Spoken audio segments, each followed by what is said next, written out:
ხარ საქართველოს გაუმარ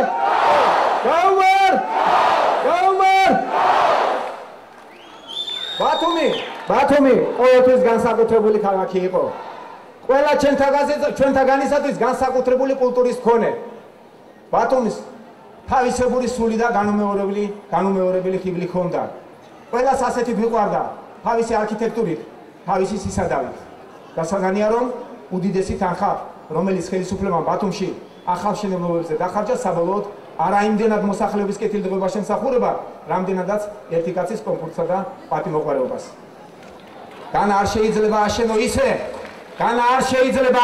ისე რომ ქალაქის მოსახლეობა არ დააზიანო ბათუმის ისტორიული სახე და განუმეორებელი კოლორიტი პლანკად არ ჩაერთო ურბანულ სტრუქტურაში და პრიმიტიული უგემოვნო მიმბრძოლების მაგალითები არ დაუტოვო შთამომავლობას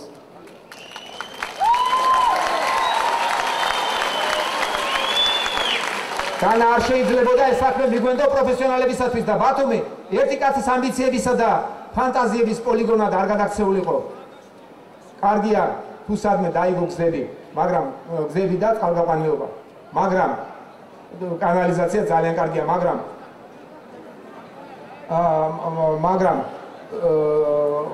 ყველაფერი ეს უნდა გაკეთდეს და გააკეთებულიყო ისე როგორც ჩვენს ლამაზ ბათუმს შეშვენოდა და როგორც ბათუმელებს მოეწონებოდათ და არა ერთი კაცის ახირებით და მისი ხასიათით გაკეთებულიყო ყველაფერი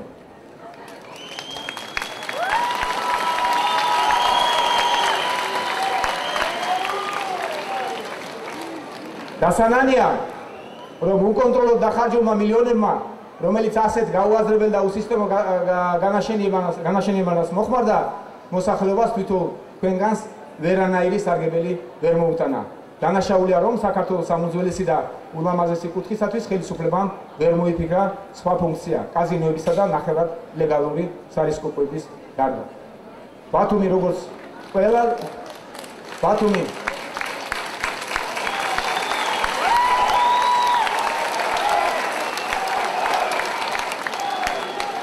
ბათუმი როგორც ყველა ზღვისპირა ქალაქში მრავალი ეროვნებისა და სარწმუნოების ადამიანის ბათუმში როგორც ყველა ზღვისპირა ქალაქში მრავალი ადამიანი და სარწმუნოების ხალხი ცხოვრობს. ასეა უკვე მრავალი წელი და არ ყოფილა მათ შორის არც ერთი დაპირება ან თუნდაც სულ-მცირე გაუგრობა ნაციონალურ რელიგიურ ნიადაგზე რომ ბათუმელები ერთმანეთს დაპირისპირებოდნენ. ჩვენ ხომ ტოლერანტობას და მეგობრობას ვერავინ გვასწავლის. მეგობრობის გარდა ჩვენ კარგი მეზობლობაც ვიცით. თურქეთი ჩვენი სამეზობლოა ძალიან კარგი მეზობელია ნატოს წევრი ქვეყანაა მასთან ჩვენ სტრატეგიული პარტნიორობა კეთილმეზობლური ურთიერთობა გვაკავშირებს ყველას გვახსოვს ის სიკეთე რომელიც 90-იანი წლების დასაწყისში თურქეთის საზღვრის გახსნამ მოგვიტანა ამ ხელისუფლებამ რომელიც თავისი ძალაუფლებისა და კეთილდღეობისათვის უკან არაფერზე იხებს დაუგონარი ვითარება შექმნა ქვეყანაში განსაკუთრებით კი აჭარაში ხელისუფლება თავისი მოქალაქეების მიმართ აშკარად დისკრიმინაციულად მოქმედებს ინვესტიციების ხელშეწყობა ძალიან კარგია მაგრამ ეს არავითარ შემთხვევაში არ უნდა ხდებოდეს საკუთარი მოქალაქეების ხარჯზე. პირიქით, ინვესტიციების ხიბლი სწორედ იმაში მდგომარეობს, რომ საკუთარი მოქალაქეები უნდა დასაქმდნენ პირველ რიგში და მათი მდგომარეობა უნდა გამოჯობესდეს.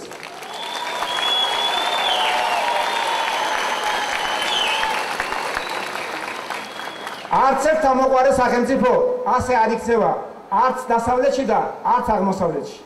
სამარცხვინოა ნებისმიერი ქვეყნისათვის რომ მისი მაღალკვალიფიციური მოქალაქეები მოზებელ ქვეყანაში ლუკმაკურისათვის გადახვეწილები მათთვის შეუფერებელ შავ სამუშაოს ასრულებენ წარმოუდგენლად მცირე ანაზღაურების ფასად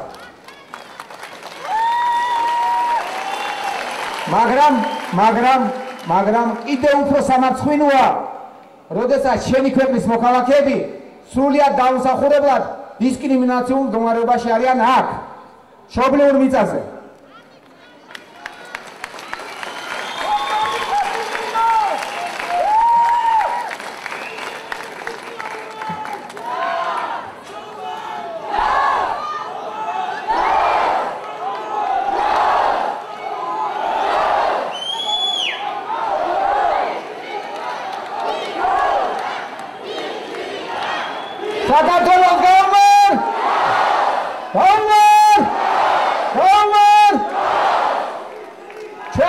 მივიღეთ რომის კოდექსს. ისე რომ არც ერთ დამქირავებას აღარ შეეძლოს დაქირავებულის უფლებების შელახვა. ჩვენ აღავადგენთ სამართლებრივ და უფლებრივ წონასწორობას დამქირავებასა და დაქირავებულებს შორის.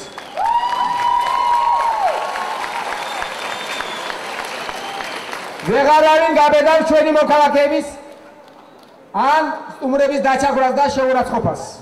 ეს მალე დამთავრდება გმირდებით. ამის სიტყვას მე გაძლევთ.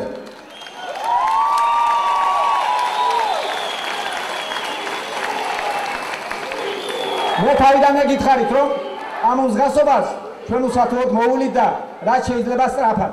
მე ამას ვპირდებით. უცნაური ქალაქია ბათუმი. უცნაური ქალაქია ჩვენი საყვარელი ბათუმი. ბათუმიც იმას უყვარს. ასევე უყვარს ბათუმი მთელ საქართველოს. ეს არცაა გასაკვირი.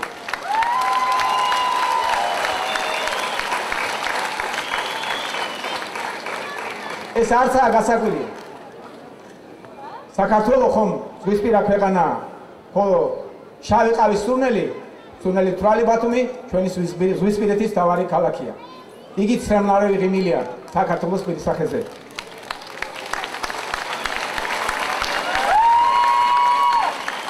მე ვპირდებით, რომ თქვენ ბათუმელებო ამაყად და პირგამართული, ტელგამართული ივლით ბათუმის ქუჩებში.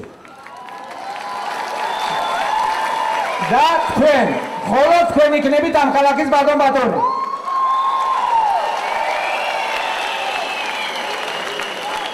და არავინ არ იქნება თქვენი მიტოქე წვიმის გარდა. ხოლო წვიმა დარჩება მეტოქე ბათუმელებს.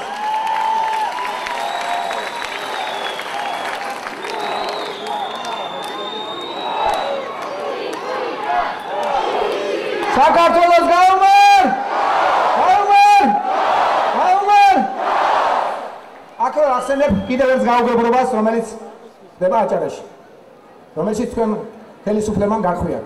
ხალხო, ჩვენ ხომ ვიცით, რომ რელიგიური შემწყნარებლობა ქართული ტრადიციის ერთ-ერთი საუკეთესო და უძველესი ნაწილია. ვიცით ისიც, რომ აღსრულებლობის თავისუფლება ხელშეუხებელი უნდა იყოს სამართლიან და დემოკრატიულ სახელმწიფოში. ამიტომ მხოლოდ უნდა გვიამაყობოდეს ის, რომ ქრისტიანული ეკლესიების გვერდით საქართველოში დღეს მუსლიმანური მეჩეთები მოქმედებს.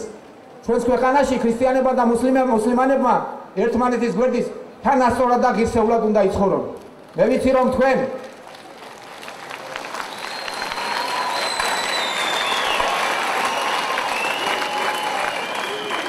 მე ვიცი, რომ თქვენ არა მორიგი მეჩეთის აშენება გაშფოთებთ, არამედ თქვენ გაშფოთებთ ჩვენი ხელისუფლების ძალიან საეჭვო ნაბიჯები. თორემ უცხო ქვეყნის მიზანზე მდებარე ქართული ხუროთმოწყლის ძეგლები და მისი შედევრები და თუ რა ბედი ეწევა მას, ჩვენ ამ ხელისუფლებისაგან განსხვავებით მართლაც ძალიან გვადარდებს. ამიტომ ვპირდებით, როცა ოქტომბერში არჩევნებში გავიმარჯვებთ, დაუყოვნებლივ გამოვარკვევთ და სააშკაროზე გამოვიტანთ ყველაფერს, რაც ამ ტკინებულ და საჩოთირო საკითხთანაა დაკავშირებული.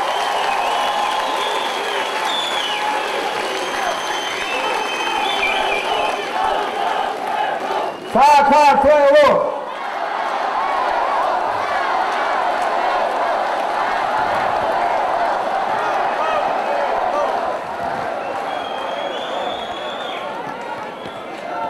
ვიდებით კიდევ მეორე, როდესაც ოქტომბერში არჩევნებში გავიმარჯვებთ, ჩვენ ყველაფერს ამას სააშკაროზე გამოვიტანთ ჩვენი ხელისუფლების ქმედების შემდეგ კი, როდესაც ყველაფერს კარგად გავარკვევთ, თქვენთან ერთად გადავწყვეტ საქმეს ისე, რომ ჩვენს ისტორიულ საგანძურსაც მიეხედოს და არ ჩვენი მოქალაქეების რეალური და კანონიერი მოთხოვნები დარჩეს უღრუბელყოფილი.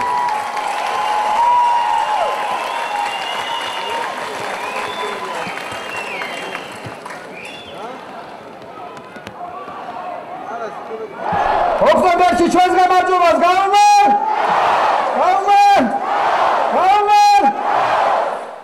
ჩემო მეგობრებო, ჩემო საყვარელო ხალხო, ოფიციალური მონაცემებით, კარგად მოისმინეთ, ოფიციალური მონაცემებით 2003 წლიდან დღემდე საქართველოში 8.5 მილიარდი ინვესტიციები შემოვიდა, პირდაპირ უცხოური ინვესტიციები შემოვიდა. ეს ცოტა არ არის ჩვენისთანა ქვეყნისათვის. ამ ინვესტიციას წესით და კანონით სულ მცირე 170,000 ახალი სამუშაო ადგილი უნდა შეექმნა. 170,000 ჩვენი მოქალაქეისათვის. დაუჯერებელია, მაგრამ პირიქით მოხდა. ხალხო თურმე დღეს საქართველოში საჯარო ოფიციალური მონაცემებით გეუბნებით, თუმცა გაცილებით უარესია მდგომარეობა რეალურად. საჯარო ოფიციალური მონაცემებით 2003 წლის შემდეგ 150,000-ით ნაკლები სამუშაო ადგილია დღეს საქართველოში. ასეთი საგანგაშო ვითარება კი მხოლოდ იმიტომ შეიქმნა, რომ სააკაშვილის ხელისუფლებას შემოსულ მილიარდებს არ მოიხმართ დანიშნულების მიხედვით. ამ თანხის დიდი ნაწილი ელიტარული კორუფციის წყარო ხდება. ჩვენ პირობას გაძლევთ, რომ შევქმნით ისეთ ბიზნეს გარემოს, რომელიც რეალურად მიმზიდვებს გახდით საქართველოს უცხოელი ინვესტიციებისათვის და ინვესტიციები ერთი კაცის ახირებას კი არ მოხმარდება, არამედ თანაბრად და ჭკვიანურად განაწილდება, რათა შეიქმნას რაც შეიძლება მეტი რეალური სამუშაო ადგილი.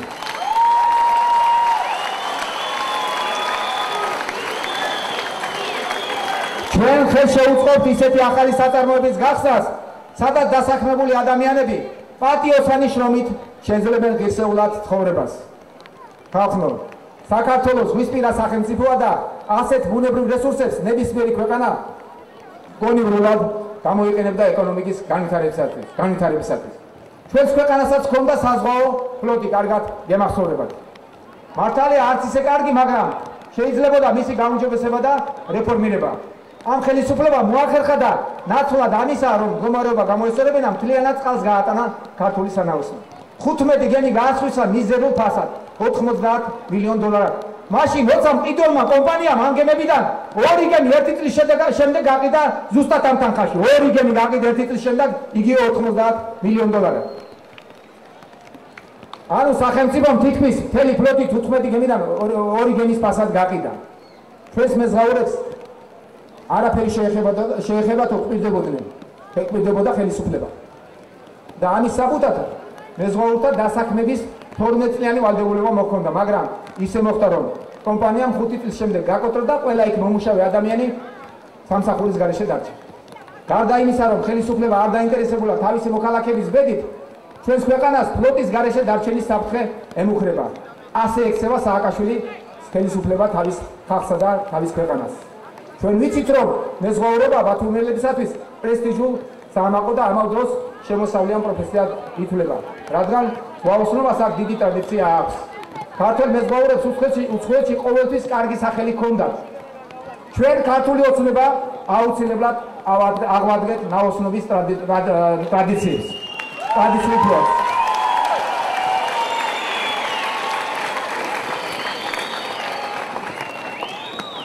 ჩვენი ფლოტის გადარჩენითა და განვითარებით გაჩნდება ასეულობით სამუშაო ადგილი და ბევრი ჩვენი მოქალაქე დაებრუნებს თავის პროფესიას. თორსა კი მერიდება თუ მაშინ უნდა ხართ მე შეიძლება გესაუბრებთ, მაგრამ გავაგზავნოთ ხან ჩავიტან უნდაუნდე. უმუშევრობა რომ ძინვარებს, სოფელი რომ მისახედია და ადამიანის ჯანმრთელობა რომ თავარია, ამაზე მხოლოდ ახლა არჩევნების წინ ალაპარაკდა ხელისუფლება. თურმე აქამდე სახელმწიფოს აშენებდნენ და ამიტომ არ ეცალა თქვენთვის.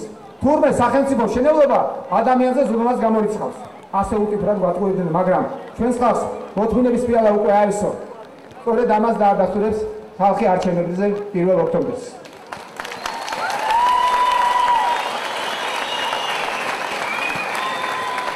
1 ოქტომბერს ქართველი ხალხი დაადასტურებს და გააკეთებს არჩევანს, რომ ტყუილს სიმართლე ურჩევნია და გაჭირვებას კეთილდღეობა.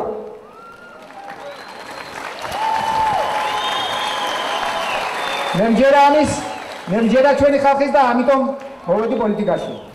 ჩვენი ქვეყნის წელში გატეხვა, ქვეყნის წაქცევის პირამდე მიყვანა ამ ხელისუფლებამ პირველ რიგში სოფლის მეურნეობის სრული უგულვებობით მოახერხა. აბა სხვა რა შეიძლება უწოდო პირდაპირ ვიტყვი იმ ავკაცობას, რომელიც ხელისუფლებამ ქართული სოფლის მიმართ ჩაიდინა. სოფლებში არ არის გზა, არ არის სასმელი წყალი, არ არის გაზი. ლეხს არ გააჩნია შრომის სათანადო იარაღი და შესაბამისად უკიდურეს გაჭირვებაში უწევს ცხოვრება. აჭარაში შემოსავლის ერთ-ერთი ძირითადი წყარო ციტრუსია. თქვენ თავდაუზოგავთ შრომობთ, მაგრამ ამ შრომის შესატყვისი შემოსავალი არ გაქვთ. ჩვენ დავკარგეთ გასაგების ბაზარი და არაფერი ვიღონეთ იმისათვის, რომ ახალი ბაზარი გამოგვენახა. აჭარაში ციტრუსის მოსავალი გაუსახებელი რჩება, ან ისეთ ფასად იყიდება ტრანსპორტირების ხარჯსაც, რომ ვერ ანაზღაურებს. ჩვენ გამოვნახავთ ახალ ბაზარებს და რუსულ ბაზარსაც აუცილებლად აღვადგენთ. მე ამას ვიდები. აუცილებლად დაგებრუნებათ. თუ გაიხსენებთ, აჭარლებო, თუ გაიხსენებთ, როგორ ხელოვნურად დღეს უკვე დღევანდელი განმოსახედიდან მხოლოდ ესე შემიძლია გავიხსენო. აბსოლუტურად ხელოვნურად სააკაშვილის გაუაზრებელი გამონათქმების ხარჯზე დაიხურა რუსული ბაზარი. თუ გახსოვთ, გაცილებით ადრე ვიდრე 2008 წლის ომი დაიწყებოდა და ამოაზრობას მოგვახვდა სააკაშვილი თავზე. მან მხოლოდ შეურაცხყოფელი არადიპლომატიური გამონათქმებით მოახერხა და დაუკვეთა ქართველ ხალხს რუსული ბაზარი და საარსებო წყარო.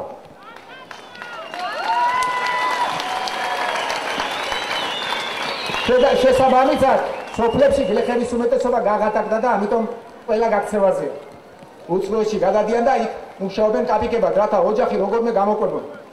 აი ამ დღეში ჩააგდო ხელისუფლებამ ჩვენი ამაყი ხალხი, ასე დააბეჭავა. კაც თავისები ნაყოფიერი მიწა წყალი მოულელი აქვს და უცხოეთში ლამის ყმად უდგება დამქირავებელს. ეს უნდა შეწყდეს ხალხო, ეს უნდა დამთავრდეს. ჩვენ აუცილებლად დავასრულებთ ესეთ ყოფას. სწორედ ამიტომ ქართულ ოცნებას დაგეგმილი აქვს ააღორწინოს ქართული სოფელი და ამისათვის შექმნას 1 მილიარდიანი ფონდი.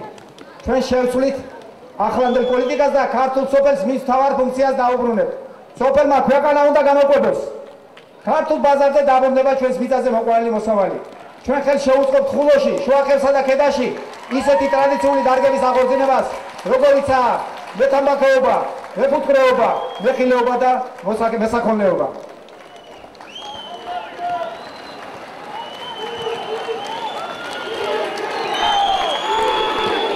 ჩვენს მომავალ გამარჯვებას გაუმარ!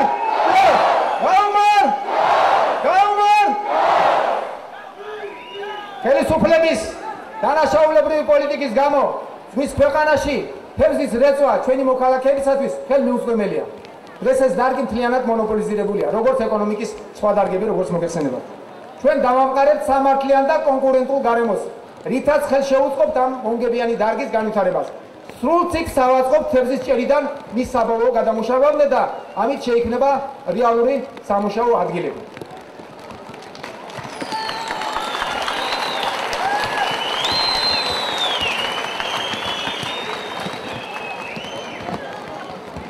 ეკოლოგიურად სუფთა პროდუქცია ახლა მთელ მსოფლიოში უდიდესი მოთხოვნილებაა.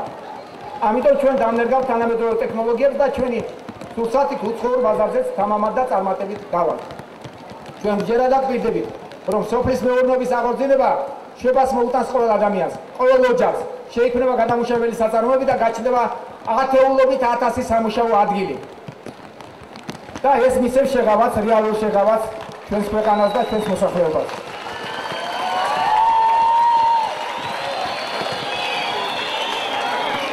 ერთ ჩემს შეხედულებას მოგახსენებთ, რომელსაც იმედი მაქვს უმრავლესობა იზიარებს.